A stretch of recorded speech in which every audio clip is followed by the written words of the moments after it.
और अब बात करते हैं भारत के हजारों लाखों नकली धर्मगुरुओं के बारे में जिन्होंने अंधश्रद्धा और पाखंडवाद को बढ़ावा दिया है। आज ऐसे न्यूज आपको नकली धर्मगुरुओं का पर्दाफाश कर असली सदगुरु के बारे में सही, सटीक और प्रमाणित खबर दिखाएगा।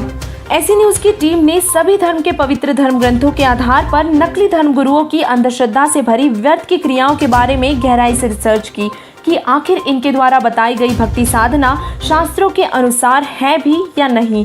यह धर्मगुरुओं द्वारा चलाए गए पंथ कब, कैसे और कहां से शुरू हुए तथा इसमें जुड़ने से अनुयायियों को कोई लाभ भी संभव है या नहीं। और अंत में बारीकी से अध्ययन करने पर हमारे सामने सच्चाई आई कि विश्व भर के लगभग सभी धर्मगुरु केवल अंधविश्वास और पाखंडवाद को ही बढ़ावा देते हैं। वे परमात्मा को निराकार बताते हैं तथा बताते हैं कि पाप कर्मदंड भोगने से ही समाप्त होता है तथा नकली धर्मगुरु ब्रह्मा, विष्णु और महेश को अजर अमर बताते हैं और बताते हैं कि इनके कोई माता पिता भी नहीं है तथा मूर्ति पूजा, व्रत, उपवास, हठयोग, मेडिटेशन, श्राद्ध क्रिया, पिंडदान, तीर्थ तर्पण आदि आदि क्रियाएं करवाते हैं। इन सभी क्रियाओं को वेद और गीता में अविद्या यानी कि व्यर्थ कहा गया है और ये क्रियाएं शास्त्रों के अनुकूल नहीं होने से इससे भगवान की प्राप्ति भी संभव नहीं है। नकली धर्मगुरु नशीले पदार्थ, हठयोग, नाच गाना व शास्त्र विरुद्ध साधना करवाकर भक्ति मार्ग को दूषित कर देते हैं। इन क्रियाओं से वे असंख्यों जन्मों तक भी मोक्ष प्राप्त नहीं करा सकते और अपना पेट पालने के लिए सुना सुनाया ज्ञान बताकर भोले श्रद्धालुओं को भ्रमित कर खुद भी पाप का भागी बनते हैं और परमेश्वर के संविधान रूपी वेदों और गीता जी के विरुद्ध भक्ति क्रिया करवाकर अपने अनुयायियों को भी पाप का भागी बनाते हैं। तो अब सवाल उठेगा कि इन धर्मगुरुओं के तो लाखों अनुयायी हैं तथा इनके पास तो अनेकों सिद्धियां भी होती हैं।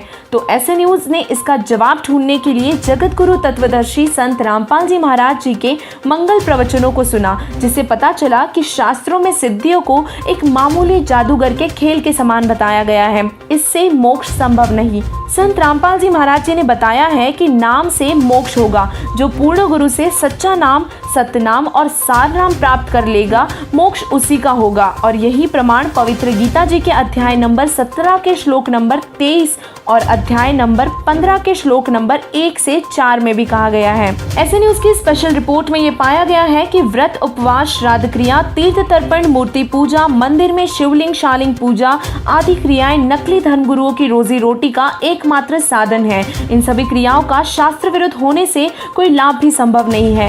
नकली धर्मगुरु बताते हैं कि शिवलिंग पूजा, गंगा स्नान, तीर्थ यात्रा, गायत्री मंत्र का जाप व मृत्यु उपरांत देह संस्कार, श्राद्ध और पिंड भरवाना, इन सभी क्रियाओं को करने से जीव का मोक्ष हो जाता है।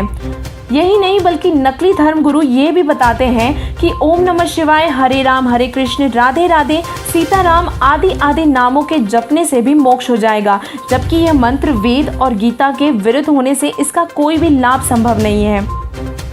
जगत गुरु तत्वदर्शी संत रामपाल जी महाराज जी ने प्रमाणित करके बताया है कि पूर्ण संत से दीक्षा लेकर केवल पूर्ण परमात्मा कबीर साहिब जी ही भक्ति करने के योग्य हैं। उन्होंने बताया है कि ब्रह्मा, विष्णु, महेश और दुर्गा और निरंजन समेत सभी देवी देवता पूजा के योग्य ही नहीं है, क्योंकि वे खुद जन्म मरण के चक्र में आते हैं और वे भी उस पूर्ण परमात्मा पर ही आश्रित हैं। और इसीलिए संत रामपाल जी महाराज जी ने कहा है कि सदगुरु पुरुष कबीर हैं चारों युग परवान, झूठे गुरुआ मर गए, हो गए भूत मसान। अर्थात पूर्ण परमात्मा कबीर साहिब जी ही धरती पर चारों युगों में आते हैं और तत्व ज्ञान प्रकट कर अपने प्यारे हंसों को सद्भक्ति प्रदान करते हैं। 100 नारी जारी करे और सुरापान 100 बार, एक चिलम हुक्का भरे वो डूबे काड़ी धारे।